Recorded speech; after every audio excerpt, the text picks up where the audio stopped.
नमस्कार, मी नितीन भालेराव. लोकशाही न्यूजच्या ऑफ द रेकॉर्डमध्ये आपल्या सगळ्यांचं मनपूर्वक स्वागत. मित्रांनो, तुम्हाला माहिती आहे, दर शनिवारी ऑफ द रेकॉर्डमध्ये आपण एखाद्या नामवंत व्यक्तीशी गप्पा मारतो. त्या पदामागची व्यक्ती म्हणून तो माणूस कसा आहे हे उलगडून घेण्याचा प्रयत्न आपण करत असतो. नवीन पैलू त्याचे पाहत असतो. आज आपल्याबरोबर अशी व्यक्ती आहे की ज्याची वेगळी काही ओळख करून देण्याची गरज नाही, म्हणजे बस नाम ही काफी आहे. आज आपल्याबरोबर आहेत ऑफ द रेकॉर्डमध्ये रिपब्लिकन पक्षाचे सर्वेसर्वा, मराठी नाही तर राष्ट्रीय राजकारणात एक स्वतंत्र ठसा उमटवणारे रामदासजी आठवले. सर, खूप खूप स्वागत आपलं ऑफ द रेकॉर्डमध्ये. सर, सुरुवात आपण करूया. राजकीय होकायंत्र असं तुम्हाला म्हटलं जातं, म्हणजे जिथे सरशी तिथे पारशी. तुम्हाला राजकारणाच्या बदलत्या वातावरणाचा किंवा हवेचा एवढा पटकन आणि अचूक अंदाज कस काय येतो? नाही, आता मला काही लोक म्हणतात होका यंत्र, कारण त्यांना माहीत आहे की माझ्याकडे आहे ठोका यंत्र. त्यामुळं एकतर मला असं म्हणतात की म्हणजे जी राजकीय हवा आहे ती हवा कोणत्या बाजूनं वाहत आहे, किंवा कोणत्या वेळेला राजकीय कोणता निर्णय घेतला पाहिजे आणि त्याचा फायदा समाजाला कशा पद्धतीने होऊ शकेल, या दृष्टिकोनातून माझी भूमिका नेहमी राहिलेली आहे. पण याचा अर्थ नितीन भालेराव असा नव्हे की मला सत्तेशिवाय करमत नाही, पण सत्तेला माझ्याशिवाय करमत नाही, ही गोष्ट खरी आहे. क्या बात आहे. एकतर ज्यांना मी पाठिंबा देतो ते सत्तेवर येतात आणि त्यांच्या बदल्यामध्ये मला थोडी सत्ता मिळते. कोणत्या बाजूनं जात आहे हवा, कोणत्या बाजूने वाहत आहे हवा, कारण मला घडवायचा असतो इतिहास नवा. नाही, हे जे जजमेंट जे असतं, पॉलिटिकल जजमेंट म्हणतो आपण, हे फार कमी जणांना असतं की कुठला. बहुतेक जणांचे निर्णय चुकलेलेच आपल्याला दिसून येतात, पण तुमचा निर्णय मात्र 100% प्रत्येक वेळेला बरोबर येत गेला. हे जे राजकीय जजमेंट असणं ज्याला म्हणतो, हे कसं काय परफेक्ट येतं तुमचं दरवेळेला? परफेक्ट म्हणजे आता राजकीय जे हवा आहे, लोकांच्या मनामध्ये काय चाललेलं आहे, जसं आपण पाहिलेलं आहे की नरेंद्र मोदीजी हे गुजरातचे मुख्यमंत्री होते. बरोबर. आणि एकदा त्यांची माझी भेट झाली होती. ते मराठीमध्ये बोलायचे आणि त्यांनी बाबासाहेबांवर लिहिलेले एक पुस्तक मला ते दिलं होतं. आणि नरेंद्र मोदी म्हणत होते की मी बाबासाहेबांचा फार मोठा समर्थक आहे, त्यांच्या संविधानाचा फार मोठा समर्थक आहे, असं ते मला त्यावेळेला म्हणाले होते. आणि त्यांची आणि माझी चांगली ओळख होती. ज्या वेळेला मी अहमदाबादला जात होतो त्यावेळेला काही ना काहीतरी आमच्या समाजाच्या प्रश्नांचं निवेदन घेऊन मी त्यांना भेटत होतो. आणि त्याच्यावर ते अत्यंत बारीकपणानं अभ्यास करून ते सांगत होते की हे होणार, हे होणार, ते होणार. तर अशा पद्धतीनं त्यांची माझी ओळख होती. पण ज्या वेळेला 2009 ते 14चा जो कालखंड UPAचा आहे, त्या कालखंडामध्ये वातावरण देशातलं असं झालं होतं, ढवळून निघालं होतं की 2G एक्सेप्टन घोटाळा आहे, कोयला घोटाळा आहे, अशा पद्धतीचे अनेक घोटाळे त्यावेळेला उघडकीस आले. आणि काँग्रेस पक्षाची मोठी बदनामी त्यामध्ये होत होती. UPA सरकारची फार मोठी बदनामी होत होती.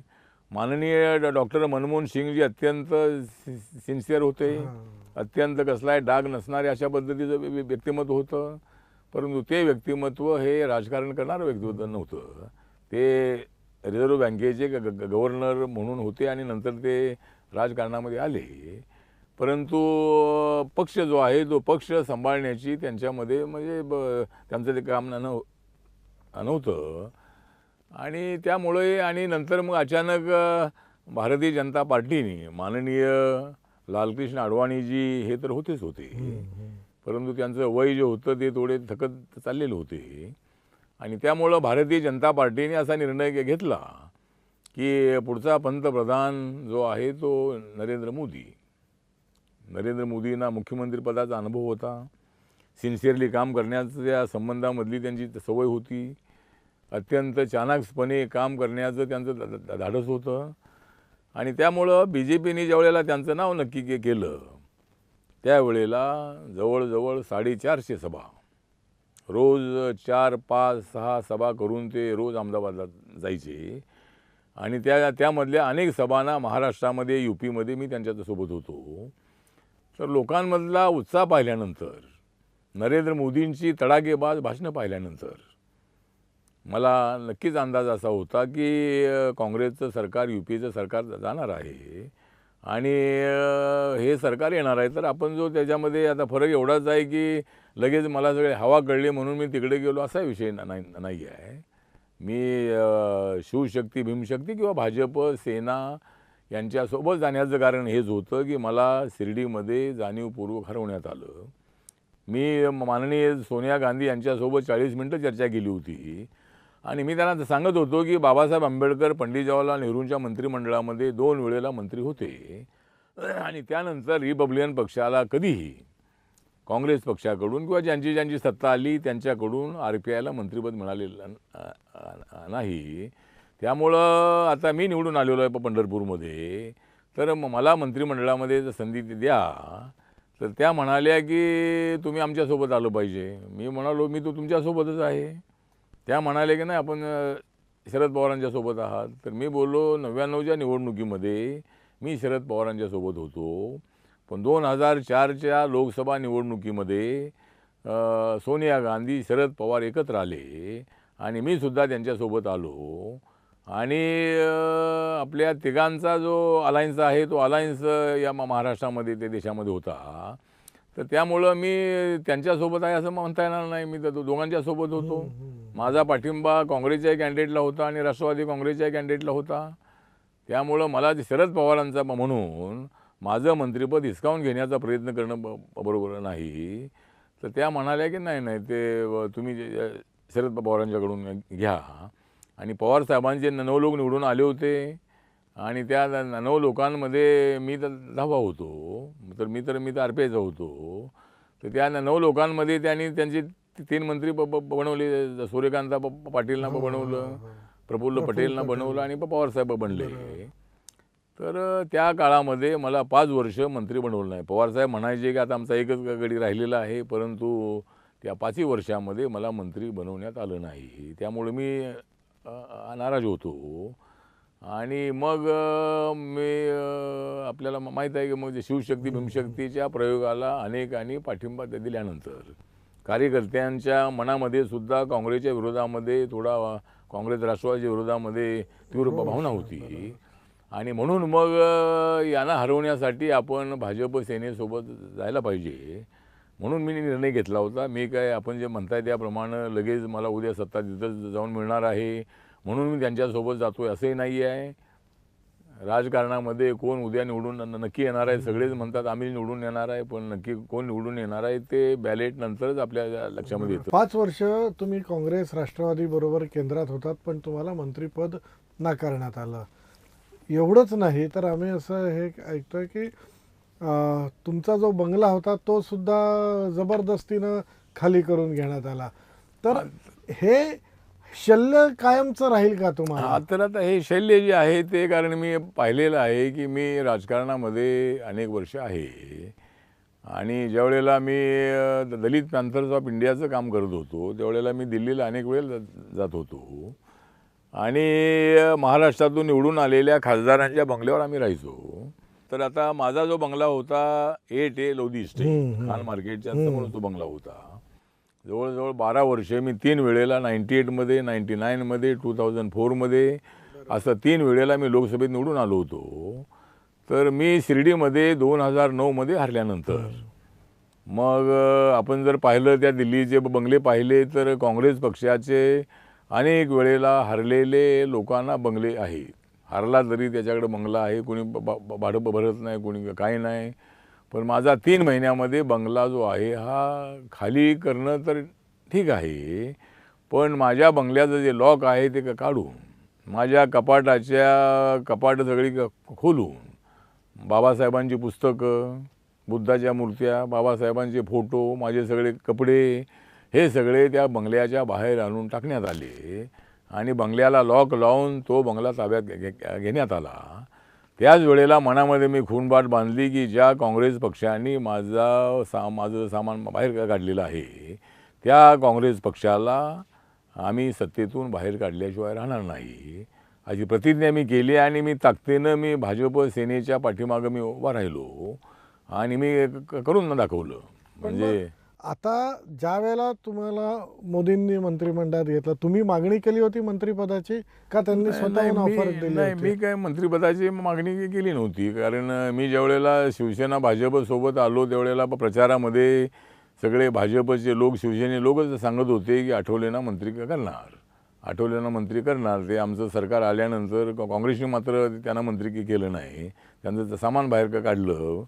तर ते आठवलेंना आम्ही मंत्री करणार अशा पद्धतीची भूमिका BJPच्या नेत्याकडून मांडली जात होती आणि त्यामुळं त्यांनी मला मंत्रिपद दिलं. मी काय मागण्याचा काही पण प्रश्न मग अजिबात नाही. मंत्रिपदाची शपथ घेताना काय भावना होत्या की ज्या दिल्लीनी आणि ज्या सत्ताधीशांनी तुमचा असा अवमान केला त्यांच्या उरावर टिचून तुम्ही शपथ घेत होते? तर ती एक माझ्या मनामध्ये भावना होती की ज्या काँग्रेसनी आणि राष्ट्रवादी काँग्रेसनी मला मंत्री केलं नाही आणि बाबासाहेब आंबेडकरांच्या नंतर एवढ्या वर्षामध्ये रिपब्लिकन पक्षाचं नाव मंत्रिमंडळामध्ये नव्हतं, तर त्या पक्षाचं नाव मंत्रिमंडळामध्ये येत आहे. नरेंद्र मोदी यांनी अत्यंत चांगल्या पद्धतीने विचार करून मला मंत्रिमंडळामध्ये घेण्याचा निर्णय घेतलेला आहे. तर त्यामुळं मला प्रचंड अशा पद्धतीचा आनंद झाला होता आणि आनंदाचं दुसरं कारण मोठं हे होतं की बाबासाहेब आंबेडकरांच्या नंतर केंद्राच्या मंत्रिमंडळामध्ये जाण्याचा मान मला मिळतो आहे. ही अत्यंत अभिमानाची बाब आहे, अत्यंत गौरवाची बाब आहे.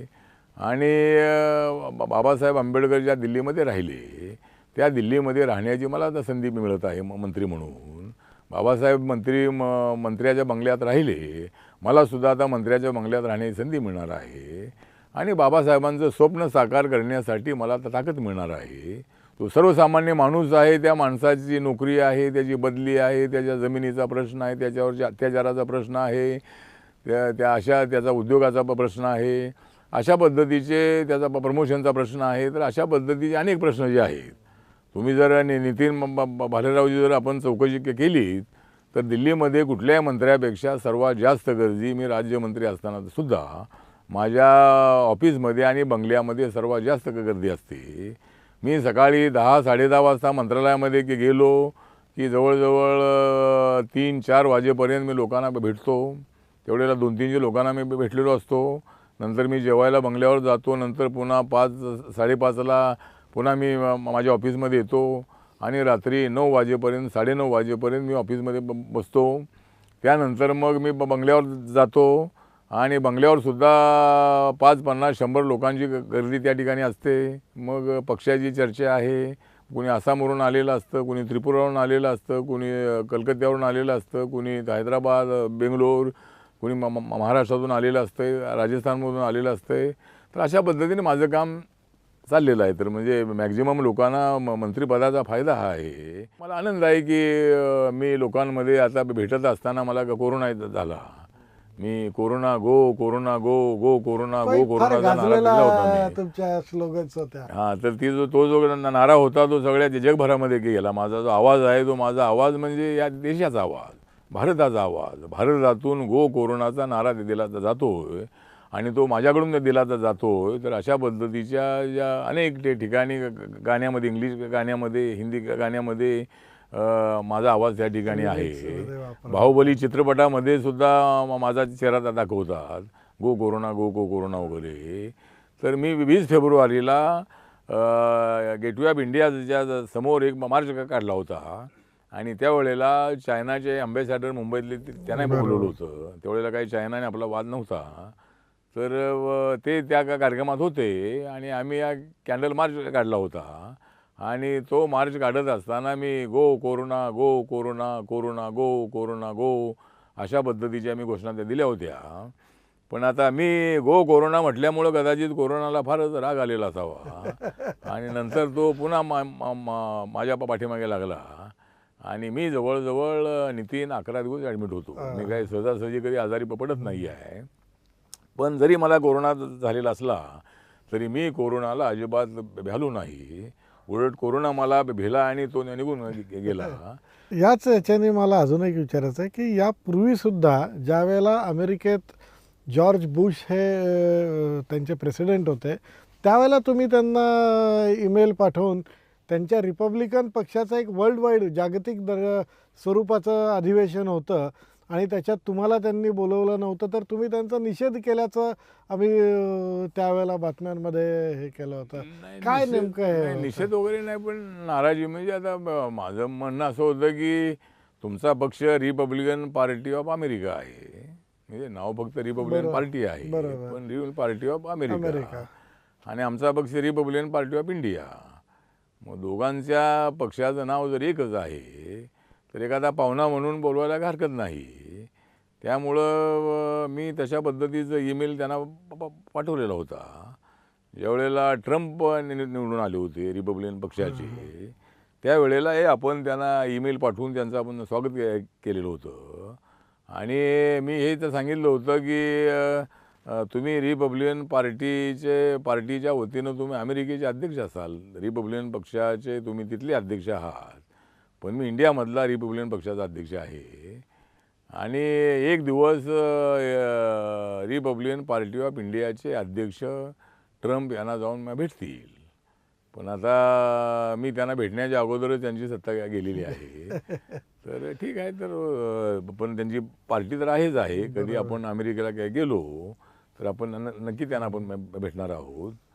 तर अशा पद्धतीनं आपलं असं याच अनुषंगाने अजून एक प्रश्न होता की दलित मुस्लिम महासंघ हाजी मस्ताननी एक प्रयोग केला होता जो फसला होता किंवा पुरेसा यशस्वी झाला नाही हवा तितका. नंतरच्या काळात वंचित बहुजन आघाडीचा प्रयोग झाला, त्याच्यातही पुन्हा MIM आणि आंबेडकर गट एकत्र आले होते. तोही त्याला विधानसभेला यश मिळालं नाही, लोकसभेला प्रचंड यश मिळालं. असं काय घडलं की विधानसभेला या पक्षाला पूर्ण दारुण पराभवाचं तोंड पाहावं लागतं? ज्या पक्षाची लोकसभेला एवढी चर्चा झाली, विधानसभेत गेल्या दोन तीन महिन्याचं जेमतेम अंतर होतं. असं काय झालं तेवढ्या काळात? नाही, तेवढ्या काळामध्ये हे झालं की वंचित बहुजन आघाडी जी आहे ती वंचित बहुजन आघाडी ही वंचितांची तर आहे, ही गोष्ट खरी आहे. परंतु वंचित आघाडी जी आहे त्या वंचित आघाडीला लोकसभेला मात्र मतदान चांगलं मिळालं. जवळजवळ 42-43 लाखापर्यंत मतदान मिळालं. परंतु एकही माणूस काही निवडून आला नाही. ही आघाडी कशासाठी उभी केलेली आहे? जर एक माणूस निवडून येत नाही तर मग ही आघाडी कशासाठी? आणि MIM आणि वंचित आघाडी एकत्र आले आणि एकत्र आल्यामुळं थोडं मतदान त्याच्यामध्ये वाढलं लोकसभेमध्ये. पण नंतरच्या काळामध्ये 6 महिन्याचा जो कालखंड होता त्या 6 महिन्याच्या कालखंडामध्ये अनेक लोकांनी वंचित बहुजन आघाडी सोडली. आता हे आपले सांगलीचे पडळकर आहेत, अशी अनेक नावं आहेत की त्यांनी, लक्ष्मण माने आहेत, अशा अनेक लोकांनी वंचित बहुजन आघाडी सोडली. त्यांचा भ्रमनिरास झाला असं वाटतं. म्हणजे त्या ठिकाणी जाऊन काय माणूस निवडून येत नाही आहे. मॅक्झिमम मतं मिळाली आणि ती मतं मिळण्याचं एक कारण हे होतं की उमेदवार जे होते ते उमेदवारामुळं मतं मिळाली, ती वंचित आघाडीमुळे मिळाली असं काही त्या नाही आहे. आणि आता येणाऱ्या BMCच्या निवडणुकीमध्ये मी दाव्यानं तर सांगतो की भाजप आणि रिपब्लिकन पक्ष 100% सत्तेवर आल्याशिवाय राहणार नाही. त्या ठिकाणी भाजपचा झेंडा आणि RPIचा निळा झेंडा त्या ठिकाणी फडकल्याशिवाय राहणार नाही. त्यामुळे आम्हाला जर BJPने चांगल्या जागा त्या दिल्या आणि ताकद दिली तर रिपब्लिकन पक्षाचे चांगले लोक निवडून येतील. किती जागा भाजपची अपेक्षित आहे?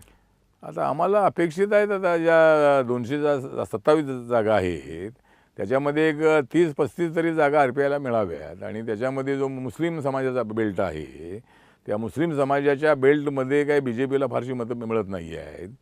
त्या ठिकाणी जर त्या जागा RPIला त्या दिल्या तर त्या ठिकाणी दलित मतदार, मुस्लिम मतदार आणि BJPचे जे मतदार आहेत या मतदारांच्या पाठिंब्यावर त्या ठिकाणी अनेक जागा आम्हाला निवडून आणता येऊ शकतील. ज्या ठिकाणी दलित बेल्ट आहेत, चेंबूर आहे, कुर्ला आहे, भांडूप आहे, कांजूरमार्ग आहे, मुलुंड आहे किंवा घाटकोपर आहे. तर असा जो सगळा जो बेल्ट आहे त्या बेल्टमध्ये आमच्या पार्टीची ताकद फार मोठी आहे. तुमची एवढी ताकद आहे, प्रकाश आंबेडकरांची मर्यादित का होईना पण त्यांनाही थोडंफार यश मिळतं. त्या तुलनेत राज्याच्या बाहेरचे जे दलित नेते आहेत, विशेषतः मायावती आणि चंद्रशेखर भीम आर्मीचे, यांना महाराष्ट्रात तेवढं यश कधीच मिळवता आलं नाही. काय कारण असेल याच्या मागे? मायावतींचा जो पक्ष आहे हा सगळ्या जिल्ह्यामध्ये त्यांचे कार्यकर्ते आहेत, पण त्यांना या ठिकाणी यश मिळणं अशक्य आहे. पण माझा पक्ष आता उत्तर प्रदेशमध्ये उभा राहतो आहे. बरेचसे नाराज BSPचे कार्यकर्ते माझ्या पक्षामध्ये येत आहेत. मागे एकदा मी मायावतींना ऑफर दिली होती की मी ज्यावेळेला काँग्रेस पक्षाचा आणि राष्ट्रवादीचा अलायन्स तोडला होता 2009मध्ये, त्यावेळेला मी त्यांच्या काही लोकांशी बोललो होतो आणि मायावती आणि आपण एकत्र येऊया. एक तर मायावती RPIमध्ये येऊ शकत नाहीत आणि मी काही BSमध्ये जाऊ शकत नाही, पण BSP आणि RPIचा जो अलायन्स आहे आणि नॅशनल पातळीवरती आपण करायला हरकत नाही. मला असं वाटतं की अशा इंडिपेंडंट राजकारणामुळं आपणाला यश मिळणं अत्यंत अशक्य आहे. सध्याचं वातावरण ते अजिबात नाही आहे. म्हणून कुठल्या तरी पक्षासोबत अलायन्स करणं अत्यंत आवश्यक आहे. ऐक्याबद्दल तर मी नितीन भालेरावजी अनेक वेळेला तर सांगितलं आहे की जर RPIचं ऐक्य होत असेल, आता एक तर प्रकाश आंबेडकरांनी RPI तर सोडलेलाच आहे, त्यांनी वंचित बहुजन आघाडी केलेली आहे, त्यामध्ये RPI नावी नाही आहे. आणि पण जर उद्या RPIचं ऐक्य होत असेल तर प्रकाश आंबेडकरांच्या नेतृत्वाखाली काम करण्याची माझी तयारी आहे. आणि मग दोघांनी मिळून आम्ही एका कुठल्याही पक्षाला पाठिंबा देणं किंवा दोघांनी NDA सोबत राहणं, हे अशा पद्धतीचा निर्णय भविष्य काळामध्ये होऊ शकेल आणि त्यामुळं अजूनही मोठी ताकद आपल्याला मिळू शकेल. जर प्रकाशजींकरता एखादी कविता करायची झाली तर काय 4 लाईन सुचतील, किंवा कुठलं गाणं तुम्ही प्रकाशजींकरता आहे? नाही, प्रकाशजींकरता काय मी कधी गाणं केलेलं नाही आहे. म्हणजे माझं आहे NDA सोबत जाणं, माझं आहे NDA सोबत जाणं, म्हणून त्यांच्याबद्दल मी करत नाही गाणं.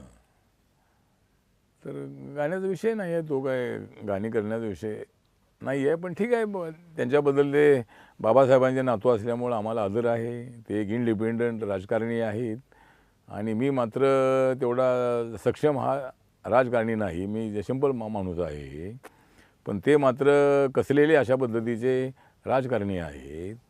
पण कधी काय निर्णय घ्यायचा हे त्यांच्यापेक्षा मला जास्त कळतं आहे. त्यामुळं त्यांनी जर काय गोष्टी माझ्या ऐकल्या तर राजकारणामध्ये त्यांनासुद्धा चांगलं यश मिळू शकेल. तर भविष्यामध्ये पाहूया काय होतं आहे. त्यांनी आता त्यांचा मार्ग ते त्यांचा चालूच आहे, मग माझा मार्ग चालूच आहे. हे झालं राजकीय. रामदास आठवले या माणसामध्ये असा कुठला एलिमेंट आहे की सगळ्यांना एक सुप्त आकर्षण त्यांच्याबद्दल वाटतं?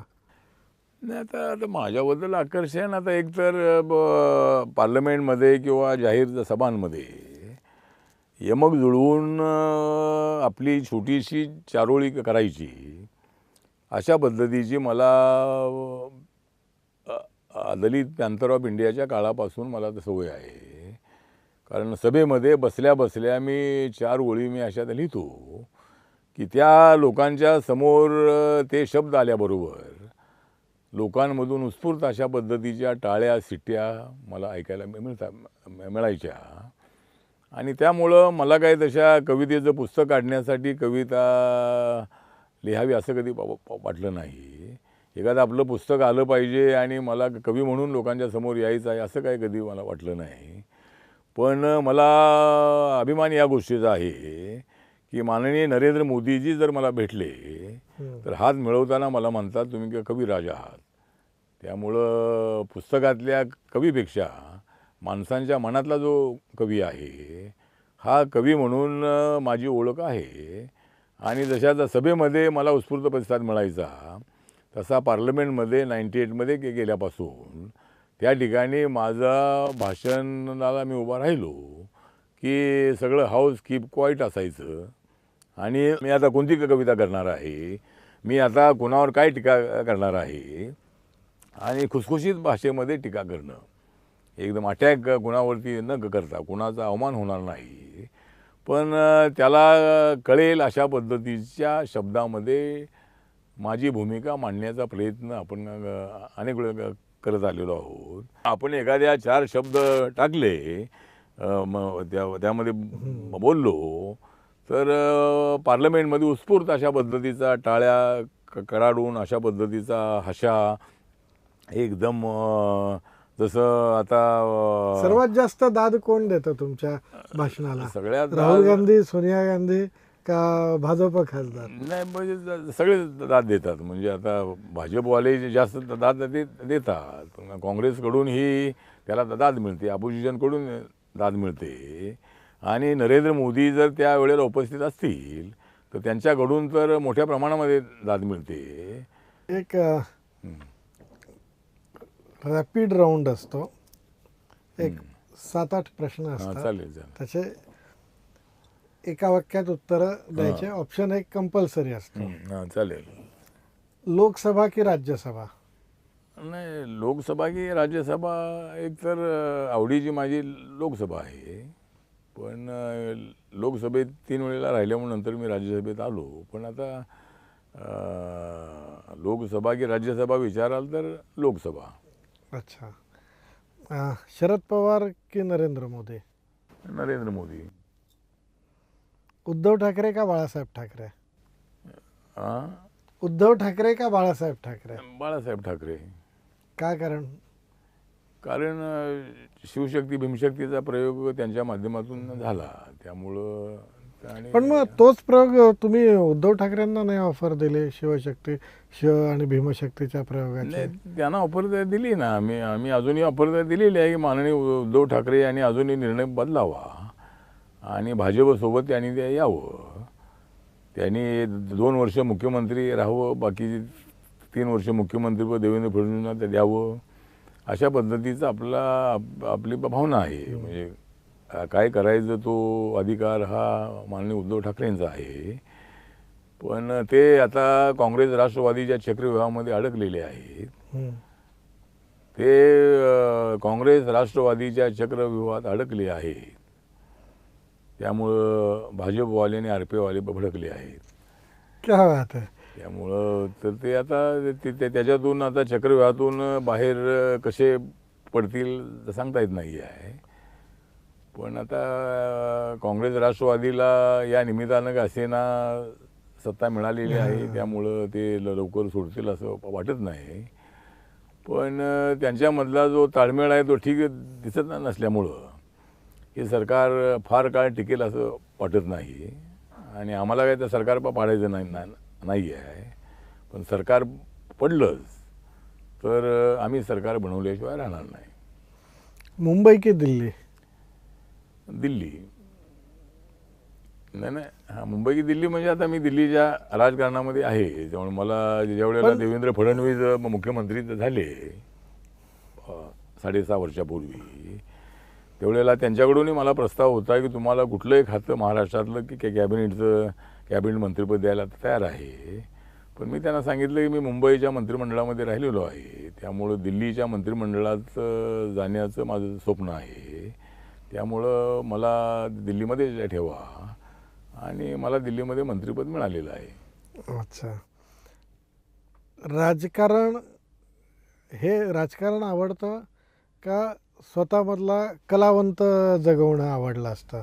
नाही, राजकारण तर आवडतेच, पण त्या राजकारणामध्ये स्वतःचा कलावंत जीवन ठेवण्याची माझी भावना आहे, भूमिका आहे. आणि स्वतःमधला कलावंत हा राजकारणामध्ये प्रदर्शित करणं हीच माझी मोठी पॉप्युलरिटी आहे. त्यामुळं माझ्यामधला कलावंत कायमचा जिवंत राहणार आहे. आणि मी राजकारणामध्ये राहणार आहे. राजकारणात राहत असताना कलावंताला जीवन ठेवणार आहे. तुम्ही रंगभूमीवरही काम केलं आहे, चित्रपटामध्येही काम केलं आहे, तर रंगभूमी प्रिफर कराल का चित्रपट क्षेत्र, कॅमेरा प्रिफर करता? चित्रपट करेन. पॅन्थरवर एक चित्रपट काढण्याची एक फार माझी तीव्र इच्छा आहे.